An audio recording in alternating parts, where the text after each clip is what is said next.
This how to 1 minute will show you how to instantly switch between user accounts in WordPress.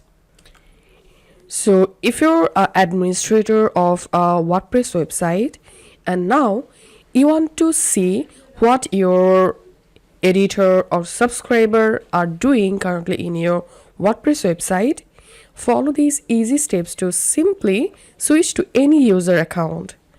First of all, we want to install a plugin. So hover over on plugins and click on add new plugin.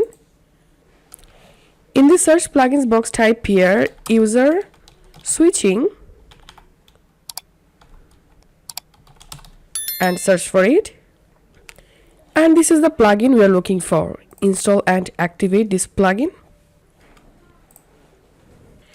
Once the plugin activated, I'm going to my all user section. And now to switch to another user account, simply hover over on the user and click on switch to. That's how you will be able to easily switch between user accounts.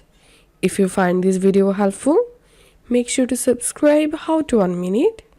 See you in the next video.